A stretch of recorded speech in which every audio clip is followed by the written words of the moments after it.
Bledisloe Cups of yesteryear as we build up to Bledisloe Cup this weekend. Welcome into the breakdown. Kirsty having a well-deserved weekend off, but don't worry, Jeff Wilson is still here, as is Mills Molina. And look who's back. Sergio K, back from 17-week sojourn in Europe. Welcome. How are you? How was your trip? Buonasera, buonasera. It was amazing. Absolutely amazing.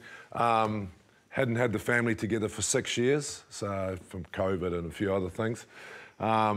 The wedding was amazing, couldn't have gone better. Your daughter's wedding? Yeah, my daughter's wedding. All the family came across, so really beautiful day. You know, my mum always said to me, really appreciate and enjoy your kids when they're small, because before you know it, they'll be big. And, you know, my daughter was in nappies a few days ago, and then I was walking her down the aisle, so it was incredible. Incredible time. You had nothing to do with the nappies. Please, stop it. Oh, that's wonderful, wonderful photos. That's not fake tan he's wearing. That's real sunshine that Sir John Kirwan's been enjoying. I've missed you. KT was great on the other side of the desk, but it wasn't quite the same. I didn't miss you at all, mate. Good, welcome back. Yep. At all. I love you too, miss mate. you. You're amazing. I would be watching you, though. What? And I'm not happy with a few of your theories. But anyway, we'll get to that. More importantly, your daughter looked absolutely beautiful. I will make mention of that for a starter. Have you had to take out your trousers? Yeah, How much eating and drinking have you done enough? Well conditioned. Well conditioned. I'm pleased they don't weigh the passengers for extra weight, only the bags. But yeah, no, it was an eat and drink fest, but it was just a beautiful time. So yeah. Thank you for covering me. I'm glad to have him back. Yeah, I noticed you're fizzing though, eh? So I like that. I'm just going to sit back here and let you guys go for it. The rest of us are doing nothing. He hasn't had like full code chat for 7 weeks. So why don't we get into it? Well, how good is Bledisloe Cup week? And I love it. And how good have the All Blacks been playing? Unbelievable. High risk football, playing to our strengths. You know, it's great being in a foreign country watching the All Blacks with a whole lot of Italians. It was just fantastic. Well, half Italians, Kieran Crowley and Craig Green. But just really good style of rugby. I think the championship up until now has been great. So we're getting into Bledisloe Cup week, of course, a big one ahead in Melbourne. And our mate Eddie Jones, well, they're not going so well in the Rugby Championship so far, but Eddie Jones has been in fine form off the pitch. This is what he had to say last week after that loss to Argentina. Whilst it seems like it's doom and gloom at the moment, it's not. You know, beating inside here is a fair bit of optimism that we'll be able to change fairly quickly in the next couple of weeks. If I was the All Blacks, I'd look out. With a twinkle in the eye and a little smirk in the face. Does he believe a word he's saying? Eddie, I love you, mate. That's like, I just love you for that. Because for me, Jose Mourinho, who was Chelsea coach, Man U, he's now in Rome, and that's what he used to do. When the team wasn't going like he wanted, he would deflect, and that's a great skill. And, you know, after South Africa, Eddie has a go at the journalist, you know. What are you talking about, mate? You're like, who are you to say I said that was the B-side? And I think that's the beauty of the man, you know. He will deflect pressure off the team, and he's probably pretty genuine. And behind the scenes, he's probably going, you know, we're heading in the right direction. I think he is. I think he's genuine. You know, it'll give his players confidence seeing that. Yeah, it's not all doom and gloom. We've already seen sort of pictures of the past. There's a lot of history there when it comes to the Bledisloe Cups, and it will take a big effort, though, I must admit. But this game here, Jeff, they had the ability to win that, didn't they? They were one play away from winning this game. Look, they hadn't been great, but they'd shown some really good signs. And look, it was in the last minute. Had they won this game, it's a completely different conversation.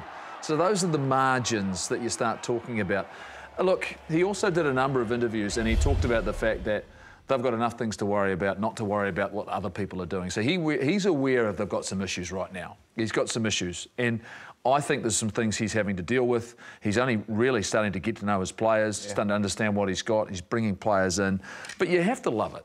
The one thing I will say about Australian rugby players, it doesn't take much for them to get confidence back, to believe in themselves. That's just the nature of them. And when they win one game, and it's a critical game, and remembering how close they were last year, we got some help from a certain referee that got us across the line.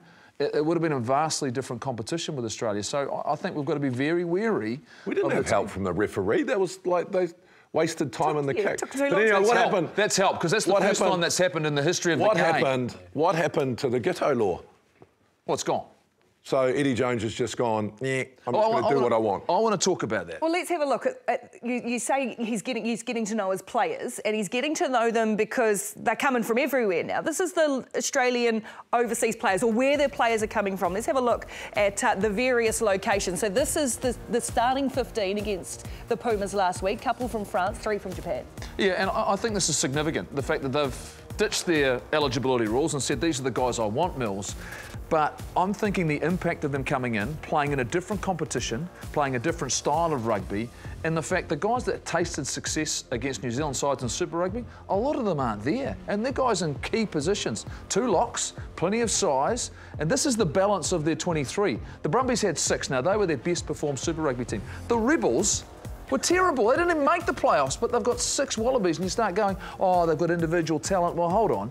Winning's a habit. And for a lot of these guys, I don't think they've tasted it, and now he's trying to work out, one, how they want to play, and I'm not sure they've got that quite right. Well, they haven't, but I think he's he is. He's shown that in the past, right? He won't care about, this isn't about winning, the championship. Okay, yeah, perhaps some of it will be about winning the Bledisloe. This has got to do with the bigger picture, and that's down the track. And we know they've got a decent side of it. All he needs to try and create is that confidence. They pick up this one win. On the other side of that, the All Blacks will be wanting to put that Bledisloe away firmly in one game, rather than going into Dunedin and thinking, OK, we've got to win this back, because there's a number of players, which we're going to touch on a bit later on, that hasn't seen any Test match footy this year so far. So clever in all aspects from Eddie Jones, because he's growing that sort of confidence. They're going to get time to gel, especially those players from overseas. It's a different style. No, this is what I'm going to call it. I'm going to call it the Jose law instead of the Eddie law. But this is what happened. Hamish McLennan, who's the chairman, said, I want Eddie back. And Eddie would have sat down with him and said, this is what I want. I'm going to pick players from all over the world. These are the rules, these are the reasons I'm coming back, and this is what I need. And I don't care, I'm going to pick the best football team. And they would have gone, OK. So I think that's rubbish what you just said about the Super Rugby form, because Australia have never worried about it. They've always, if you have a look at they should start worrying about it. Yeah, because their form actually showed they could compete against the Chiefs, who are a remarkable side. They had systems in place and players who were performing, which he's totally ignored. Yeah, but what about the Hollanders? What do you mean? Well, you don't pick All Blacks on the form of their side, ever. So the Rebels, if they got 6, Eddie would have been looking at the players and going, look, they're good enough to be Wallabies. The argument is, should they drop down to 4 franchises? That's the ongoing Well, they've got argument. no one from the Force anyway, so that doesn't matter. Exactly. They've only picked 4 gone. franchises. But I don't think Eddie would ever look at a game of rugby, the Rebels versus the Force, and go... So you don't believe in combinations. You don't believe in bringing in people who've played together, who understand each other. So when it's instinctive and when you need to make decisions, I used to. You've gone but away I don't from that. anymore. You don't anymore. No. Just players from everywhere. Not if I'm talking from the Australian point of view. Yeah. Because their talent is scattered so wide now, and ours is, it's a risk we need to think about moving forward. It's a totally different process and format to what we're used to. And, I hope we don't go down that track where we have to bring in overseas players. We don't need to. We've got the luxury of having 5 great franchises. Highlanders are a little bit off this year, but they've got great players in there that still come. So competition is good. Eddie's trying to create that. You know, get guys from overseas. They've got to get back to winning, you know, winning games. You know, and a big one for him will be, imagine if they win the Rugby World Cup, how successful that's going to be in terms of bringing more numbers in. They've chased after some rugby league players. They have to go a different way. And this is why Eddie's demands when he first came would have been, I want to open it up for overseas players to come back and play for the Wallabies. But is he running out of time? Is he running out of time to find the identity? You say, oh, yeah, imagine they've got 2 games to come against an All Blacks team that's going quite well, to be fair. So has he got time with a World Cup less than 50 days away? Yes, they're on a slightly softer side of the draw, you could say, at the World Cup as well, to find that identity, to figure out what they're trying to do as an entire union. So in my opinion, he will not. If he wins this week, I don't think he will. I think the All Blacks are in great form. If he does, it'll be an added bonus. But Eddie will not be thinking. He will know the draw. He will know he's actually got a little bit more breathing space than the All Blacks have on the other side of the draw, and that's what we talked. You know, that's what we talked about, that draw. So for me, it's actually he will have it all planned out. If you know Eddie Jones, he'll have every second, every minute, everything worked out, and he'll want to win this week, but he will have it as part of the plan. Coach, it doesn't matter what happens anywhere in between. He's got the pressure like the All Blacks do to win the Bledisloe Cup. He'll want to win it. If he doesn't, no, he's got plenty of time. He's got time to win the big one, and that's the Rugby World Cup. That's his focus. I'm not doubting the talent and ability of some of these players, but the fact that I think they're coming from around the world, it's the first time they've gone into this space, and they're having to learn very, very quickly, to your point, how to make it work, how to get connected, because these guys haven't been in their environment together for a while.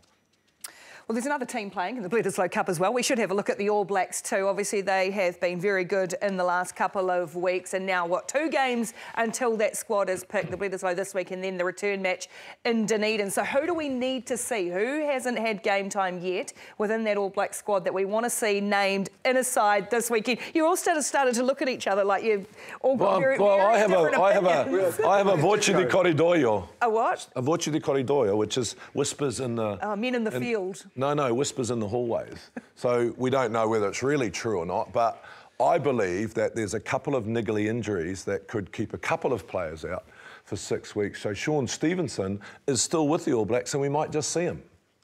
We might just see him? Or do you think Well, you'd have to see him, wouldn't you? Like, you've got a couple of niggly injuries that you don't know if the person's going to go to the World Cup, Mills. We have to see people. Maybe it's not this week, but when are you going to see them? I think we'll see everybody in Dunedin if we win this next weekend. Yeah. We'll see everybody, but their focus well and truly, Mills, on the back of these 2 really strong performances, will be on Melbourne, and this will be once again, and you talk about it, we want to see our guys. We're counting down the You're not going to see anyone this week. You don't think we'll see? You don't think we might see an Anton Leonard-Brown on the bench? Nah. Mills, for you, do you think we'll see anyone that hasn't been part of these first 2 Test matches? The bench will be an interesting make-up because, you know, the last time they played South Africa, they didn't have, you know, the big talking point was not having D-Mac on the bench, and sort of how will that work? I think you won't see too many of this, you know, against the Wallabies. I think they'll continue on and try and continue that momentum and, you know, the confidence within the team. You know, we spoke about the Wallabies, but this is a totally different environment and what the All Blacks have had to face, considering what's gone on last year. I think you continue that momentum, and hence the reason why Eddie saying what he did is massive, because the All Blacks will want to win this first game to give guys game time that haven't seen it in Dunedin. Do you need to see Lester Fainganuku? Do you need to know what he's going to do? Well, here's the thing.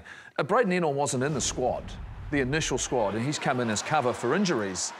If he's fit and available now, and pretty much plays the exact same positions, Mills, JK, as Braden Enon, surely Lester Fainganuku's an option off the bench. If you've got any faith in him as a player and trust him to turn the Super Rugby form, apparently, which doesn't mean anything, if he's going to bring that to the All Black jersey, you have to see him now. We have to see him play this week in a pressure situation. Was that a dig? That it was a dig. Because you could talk about Australian Super Rugby. Well, they should take stock in it as well. Because so my answer on Lester is no, he will not play this weekend. So how does he play his way into the World Cup? Is he just going? Well, you've got to realise the pressure on Ian Foster and the All Blacks to win all tournaments, right? Don't forget that. As a rugby public, we're very demanding. Yeah. The Bledisloe Cup's not a bonus for the All Blacks. No, it's like it is for the Wallabies. It's a must. Right. So like Mills rightly said, we've got all the pressure. So you're conservative this week, and we win the Bledisloe Cup, and then you might see him the following week, and then you start picking for the World Cup, Mills, but you can't take any risk. I would actually like to see him start, to be totally honest. Like, I think if you've got the wingers that we've had Nutaway out there, we've had Telea, Caleb Clark's had a go. I think you wouldn't be losing anything if you said, well, Leicester, your turn now. You're going to go out there and this is your opportunity. We're not sort of going backwards. If anything, this is why you were picked. You get a chance to go out there and perhaps get a start rather than coming off the bench. The most talked halfback, Cam Roygaard. Do we see him? Do we wait? We've been looking for something different at halfback, and he hasn't had an opportunity to date. He's been in camp with them. This would be, a big moment to put him in a big test match. They've clearly got great faith in Finlay Christie. I think we all want to see him, but to your point, it's about putting that trophy away. But this, to me, is a great opportunity for some of these guys. If you want game changers, do we see Luke Jacobson? Here's another thing for you. Jason Ryan was on the show last week. He talked about the fact there are players who are coming back from injury who will come into the selection discussion. So all of a sudden, Ethan Blackadder, for example, I understand is back out there. Now, here's a guy who can play multiple positions. We haven't even seen Luke Jacobson yet in an All Black jersey. Who was one of the Super Rugby standouts. Oh, yeah, exactly. And you start going, what are the players that you go, we have to at least get a taste of to know that they have faith in them, or are we just going to stick with the group? You're confusing me. There's too many people who talk about. So let's go back to Roygaard, and I have a passion for halfback, Mills, just because I like the contrast. I like, TJ Perenara was amazing for us because you had Smith, and then you had a different option with TJ coming on. Roygaard gives us that. So I think at some stage we have to see whether he can come on late in the game, be that extra loose forward, be a bit more aggressive. Does a dead rubber in Dunedin prove anything? If it's a dead rubber, now I'm not writing Australia off. I refuse to do that because then if it's not right, say Australia win this Test match, Mills, Dunedin changes completely, significantly for the group, right? Because you're going, I'm not taking any risks here. There's a trophy on the line. But they would have already had the fact, if that happens, okay, if it does happen, touch wood it doesn't, that we go over and win in Melbourne, that, those other guys that have played for the All Blacks A are now going to be either the third sort of halfback coming, because he's not going to get an opportunity, or they just say, look, Roygaard goes. I don't see him playing. I'd love to see him playing in Melbourne, but I don't think so. There was that niggly period where Finlay Christie came on and he weathered that storm pretty well.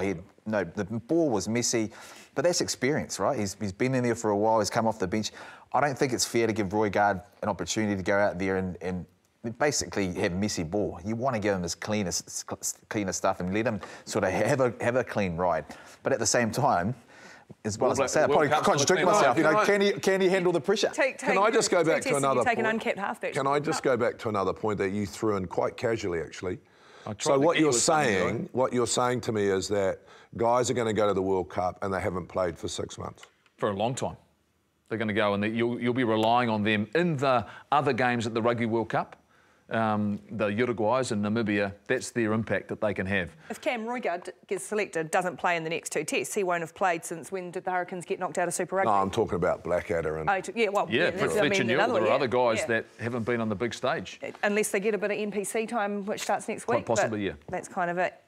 Anyway, well, after all of that, as everyone's pondering, we'll lighten things up a little. We love an inclusive game and an opportunity for everyone. And this week, we were able to sneak along and see a really special moment for one of New Zealand Rugby's very special teams.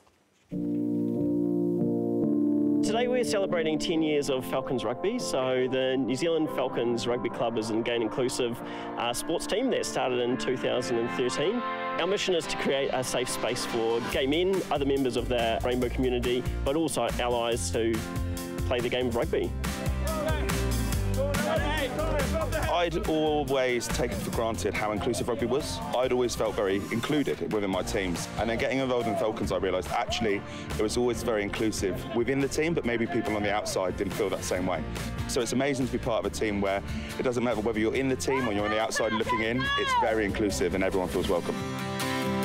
Come on! Get out there, Simone!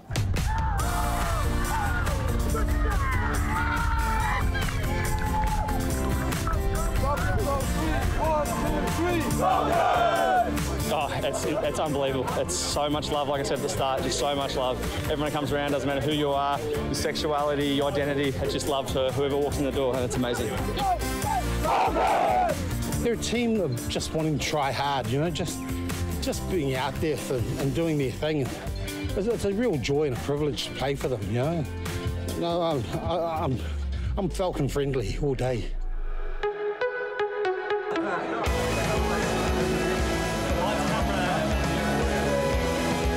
It's a really awesome feeling to be out here, you know. We've 10 years of the Falcons. We've grown, we've had some troubles through COVID keeping that team going, but the spirit of the team, the committees that have come before us, the players that have come before us, it's just an amazing feeling to be out here today. They are really supportive, they're really caring, and you feel included. For this, I had never even watched rugby. I had no interest because of the masculine toxicity that sometimes comes out. If I knew back in the 90s about the Falcons, it would have made a huge difference to my life, I think.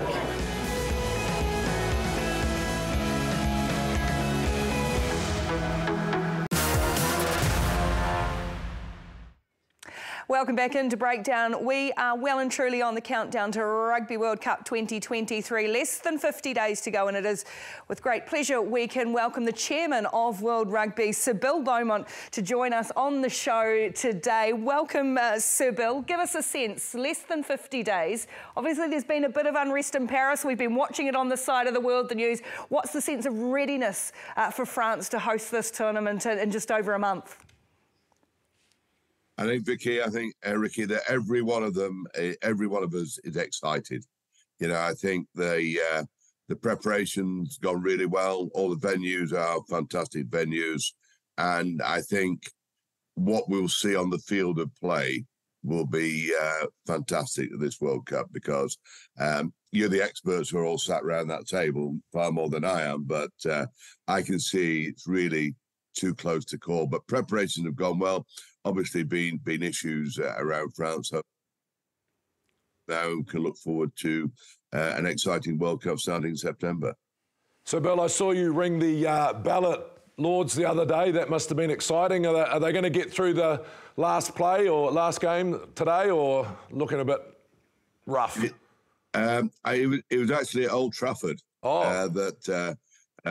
In Manchester, where I rang the bell, that I've got some family connections. My uncle was the last amateur captain ever of the county cricket team there, so it was a great honour.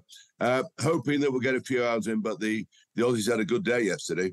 Yeah, they played well yesterday, so it'll take a bit to prize them out, but great excitement here. And Bill, what are your hopes and aspirations technically from an on-field point of view for this World Cup that's coming up?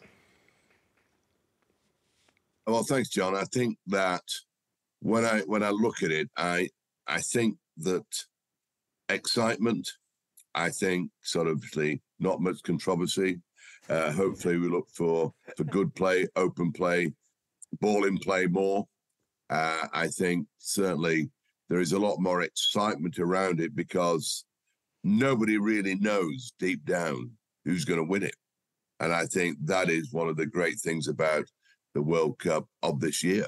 I think on the back of a fantastic World Cup that we had last year in New Zealand, I think we've also got an exciting World Cup coming up in 25 in England. I just think that France, you played there, you know them. Jeff, you played them. Mills, all you guys have played there. There's something about rugby in a French stadium. I think the excitement that is generated there is second to none. So, Bill, with that in mind then, and the nature of the rugby, what are your expectations then of the refereeing group? What are you hoping for from that team of people in terms of their delivery on field? Well, I know that they've been working diligently with Gilles Jus, who's the head of the referees. I know they had a training camp. I think we can expect from the referees, look, referees are like players. Referees make mistakes. And, I think the way that they are scrutinised makes it very, very difficult sometimes for them. Because we all have an opinion, don't we? We all have an opinion. I just think that what we're aiming for is consistency. That's all you can ask for. Referees' consistencies around the decision. I do think the bunker where reds and yellow cards will be referred to. I think that will help the referee. I think that will help the referee because you can imagine the pressure that a referee is under, that you're in a big stadium, you've got 80,000 people there, you got yourself and you've got your two assistants and you've got a TMO in a shed, and you're having to make a split-second decision on whether it's a yellow or a red. Now, that is being taken out of their hands. You know, there'll be... So around those decisions, I think there'll be consistency there as well. So that's what we're hoping, and that's what we're looking for. And I think as a player, that's all you can ask. You know, player make mistakes, referee make errors. You know, that is the part and parcel of our game of rugby. So, Bill, you had me excited when you're saying there's only a few weeks to go or a month or so, and you started talking about referees, mate. So I've got to get you back on the excitement stage. 2019, most economically successful Rugby World Cup ever. You know, there was about 4.3 billion that, you know, sort of pounds, you know, that sort of was contributed to the economy there. When you sit back after 2023 and you fast forward, what does success look like off the field for Sir Bill Beaumont? Well, I think what we have to look at, obviously, the product on the field is success. I think a vibrant game, more ball in play, attacking play, I think that is what the spectator wants to see. And I think the majority of players actually want to play that well, I think. I think also finance, as you said, Mills, is really important because the global game can't survive without finance, because at the end of the day, we are supporting competitions, we're supporting countries, we are supporting regions so that they can improve and expand the game. And that's exactly the same, whether it's for men and women, exactly the same. And if you think, looking at we've also got an exciting WXV competition, which is being launched, you know, the first division down in New Zealand during the World Cup. Now, I think that competition will also, on the back of a World Cup that were successful last year, I think that will really supercharge the women's game even more than the World Cup did. But I want to get back to the referees. Some decisions over the weekend, especially the Michael Leach one in Japan. Down here in the Southern Hemisphere, we've been having 20-minute red cards.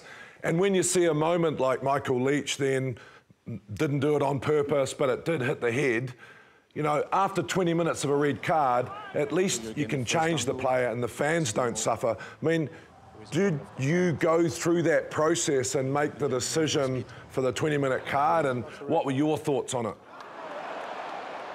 Look, we look at every decision that we make. We look at the unexpected consequences of making a decision.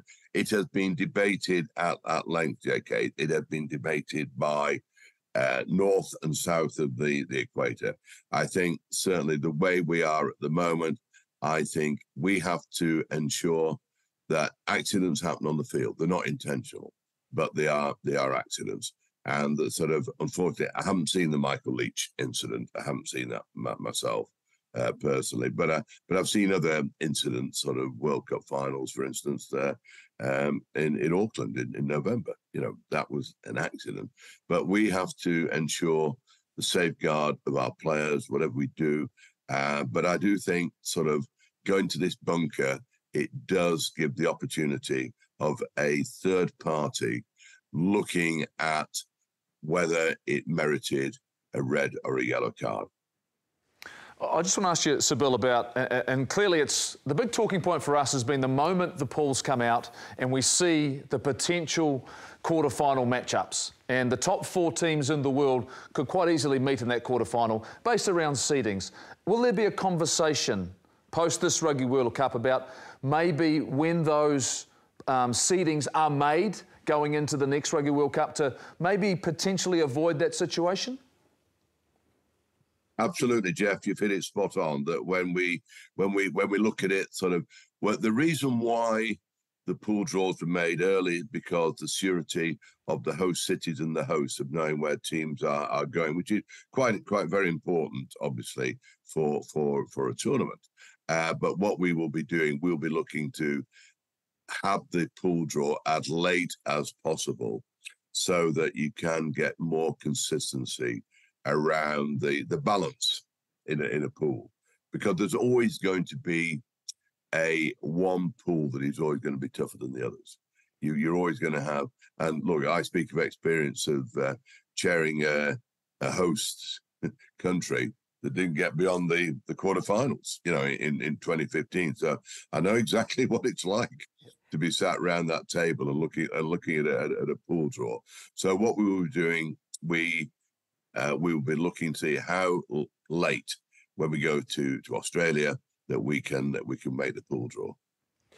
We're looking more and more, Bill, at a world game. So we're seeing I don't know what we've got a name for it yet, but a sort of world club championship, and then different competition from an international level. Do you see the two hemispheres working a lot closer through to the next World Cup? I think they are, John. I think if you look at it, mate, that I think there's an enormous collaboration now between the two major entities, the Six Nations and SAMSA, looking at how they can get closer together regarding the Nations Cup. And I think the Nations Cup is something that will happen. It definitely will happen.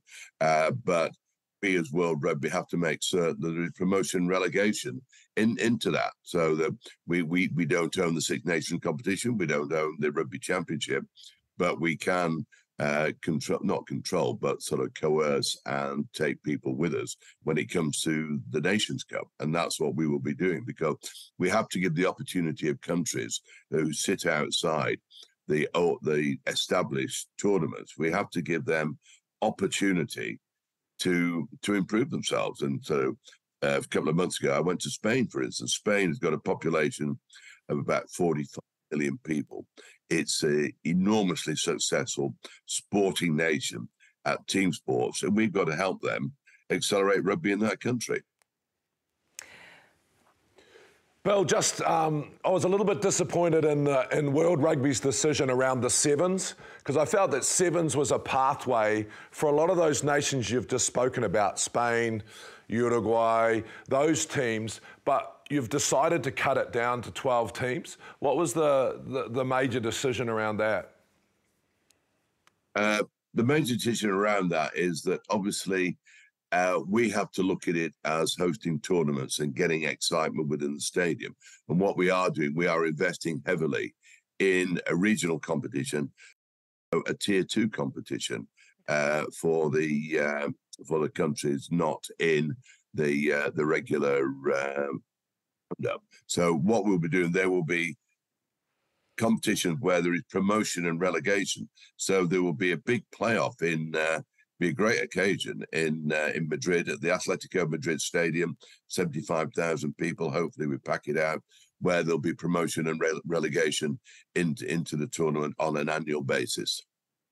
Well, Sybil, I could sit and have another chat with you for sevens for a wee while longer, but we better let you go. Are you allowed to make a pick us a winner for the Rugby World Cup, or do you have to stay neutral?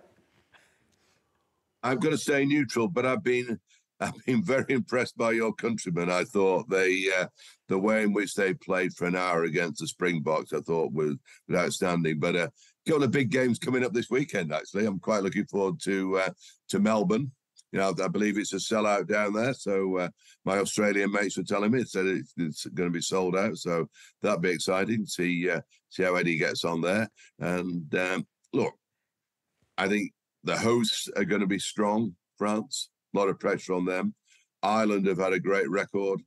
Yourselves, current world champions.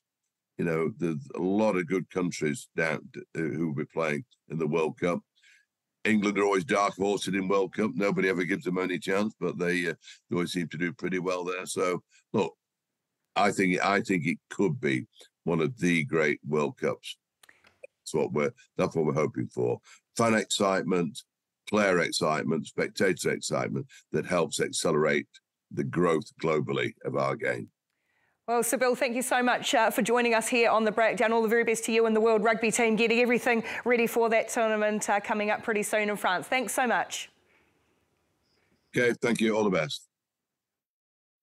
I admire the hope of no controversy at this Rugby World Cup. There was a couple of points in our chat, obviously, with Sybil, so great to have him. We don't want to get into a referee bagging situation, but I guess that's one of the big concerns going into this competition, into the World Cup, that one or two big decisions changed the course of the tournament. Mills, you did a game yesterday, Samoa, Japan, that had some moments that possibly highlight some of the issues we're talking with Sybil too. Yeah, certainly did. And you're right, we don't want to get to the Rugby World Cup and be talking about a controversial moment that wins, the William Webb Ellis, and that's what we know. So we mentioned the fact he's a bunker. So it's the foul play review officer that they're going to use. They haven't implemented that yet. What the hell happened since I've been gone? What is a bunker? Well, it's not even the bunker. Asking for it? What is a bunker? I don't get a NRL bunker. have got one. I never heard of bunker. I know what an NRL one is, but we've got TMOs. What's a bunker? So it's the foul play review officer. That's basically separate from the TMO. So if there was a red card or yellow card, and they've gone off, the referee can now, who is the sole judge of whatever happens, review that now to the foul play review officer. They have 8 minutes to have a look at it and see whether it's upgraded to a red card. And if it's a red card, then obviously that rule comes in where they cannot return back to the field. Can I just say that my problem, let's leave the referees alone. And one of the reasons I asked Bill about the 20-minute red card is because if you look at that Michael Leach thing, incident, it was, for me, a red card. It's reckless, here it is, boom, it's reckless, but the fans should not suffer. So what's happening now is we're going to go to a separate bunker.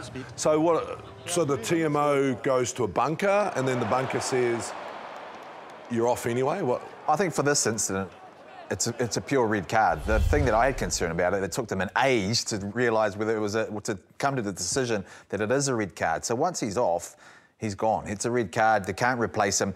When it becomes a little bit sort of iffy, they're obviously going to give him a yellow card, right? And he gets the opportunity to go off. They review it, and whilst they're reviewing it, the review officer comes back later on. The game keeps going. We're not stopping. We're not stopping, okay? And that's the important part. They haven't started implementing that, and that was probably the concern, yesterday's game, that there was so many stoppages. The TMO was coming in for every little wee thing, and so how is the referee going to referee? And I suppose once they get this going, it might speed things up like Sir Bill Beaumont's wanting. Well, this is my problem, right? Because I don't think there's foul play anymore. Like, Michael Leach is one of the loveliest guys you meet off the field. There's no way he would have wanted to do that. That's why the 20-minute card. But if you listen to some of this, we're gonna play you some stuff with. The referees have got so much pressure. Yeah. With the TMO in their ear, I like the way that NRL have gone. The referee calls it, then they go to the bunker or whatever we're going to call it. Well, let's listen to it, because this is this test match that we're talking about, and the TMO chatting away. Check. Sorry? Check. Time off. I want to show you a high tackle by 6 blue. Okay, TMO. Neck hole red. So to clear up, there's two separate situations here. So the first clip there that you heard... Breathe, John. Am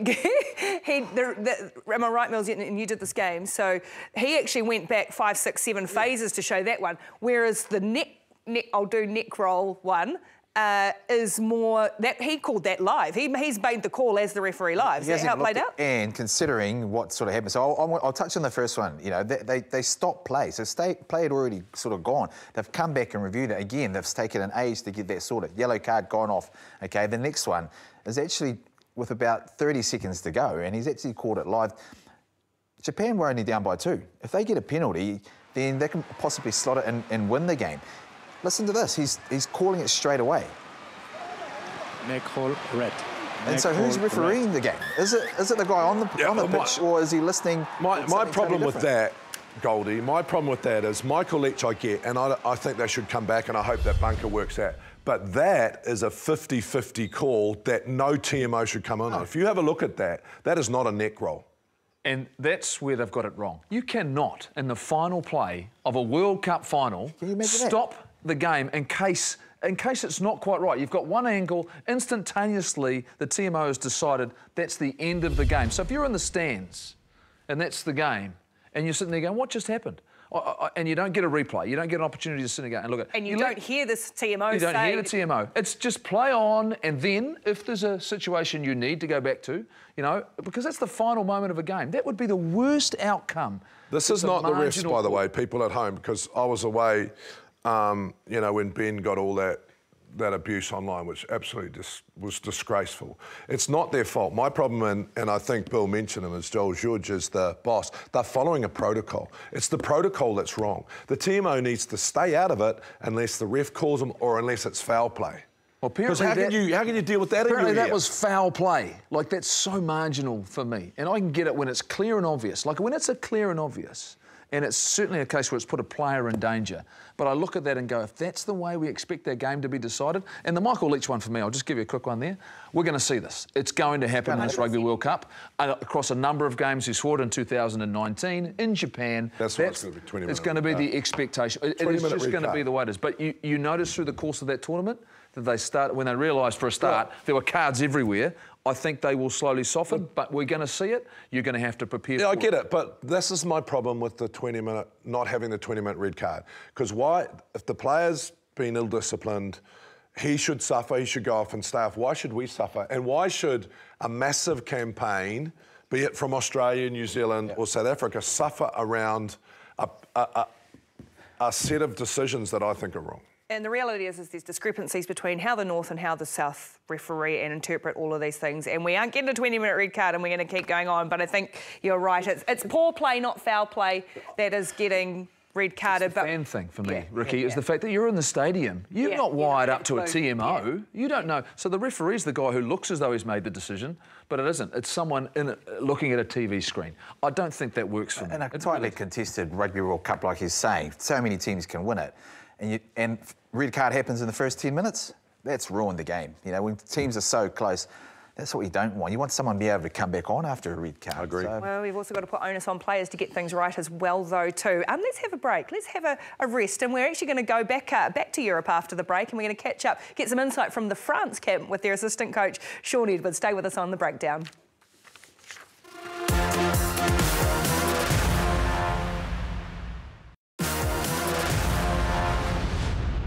Nelson Taifo onto the field at 23, and what a powerhouse she is, steaming away. Kataraina and Nelson Taifo. And she's still going, Church. Will anyone stop her? She's still going, she's over. Excellent wing and special. The passing got it away. Here's Tanga. Tanga driving the defenders, got the pass away. Ryder Kelly steps away, scores the try. Operator Sabritsky Napatali stands a little kick through. Going to sit up nicely for Colossi, who dives low, hard and scores. Long over the top, intercepted. They're not going to catch it. There's an appeal for a try. And Auckland, at the death, clinch it.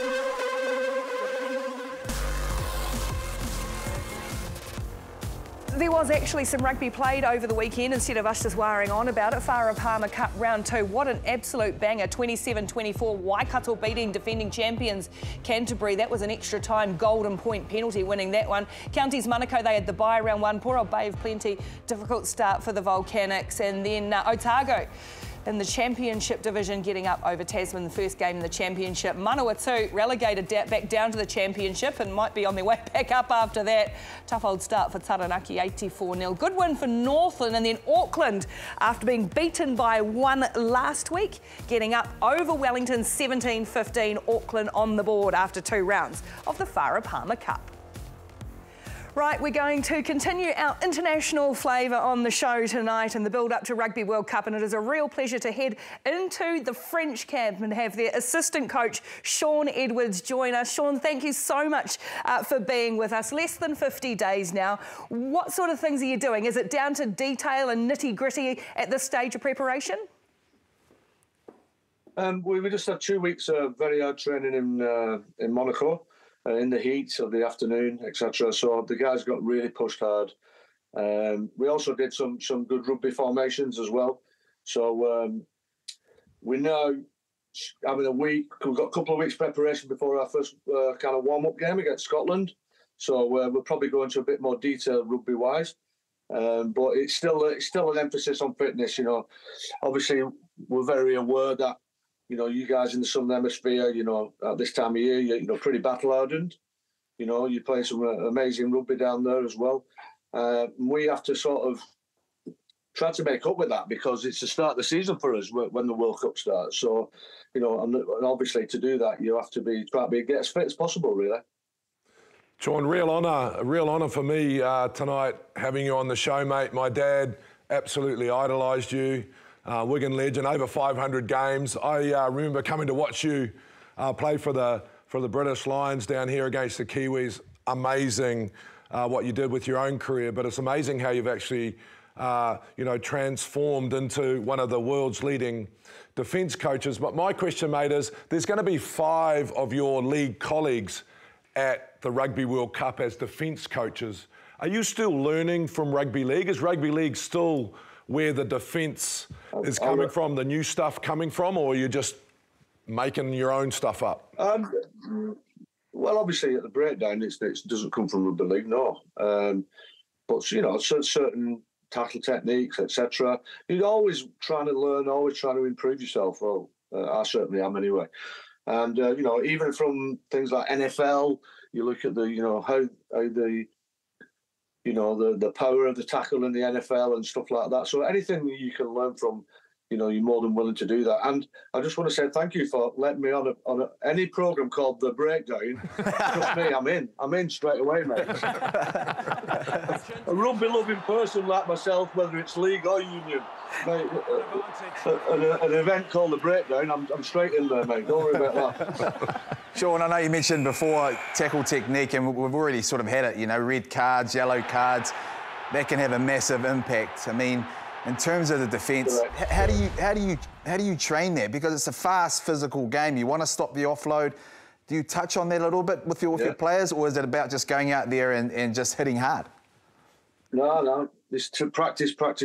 You know, obviously there's a big emphasis on leg tackling at the moment. It's something we practice a lot because we do have very, very good jacklers. People can get in and steal the ball afterwards. And the great thing about rugby union is it's a contest for the ball. I think it's a really, really positive part of rugby union, is that there's always a contest for the ball, and long may that continue. Sean, we always talk about mental preparation. I'm interested in is that part of your delivery in terms of a defensive mindset? Because I didn't have a defensive mindset at any point in the game. Wasn't interested in that side of it when I was playing. But is that part of the way that you deliver to your group? Is it different from an attacking mindset? Not really. I just think it's the ability to be able to switch your head and switch your body into, you know, we've got to tackle there. Because, like I just said before, the great thing about rugby union is that there could be a very quick changeover of possession. 1 minute you've got the ball, and the next second you're not, because you've been turned over the ruck or counter ruck, etc. And you have to have that immediate reaction of getting into defensive formation because obviously you've lost the ball, or getting into attacking formation because you've just won the ball at the ruck. So that's a huge part of the game. Sean, obviously a lifetime in the Northern Hemisphere, you often refer to the Southern Hemisphere, but we've seen this incredible improvement from the Northern Hemisphere right across the game in the last probably 5 to 10 years. France would probably be one of the favourites going into the World Cup. What do you think has been the difference between hemispheres from your point of view?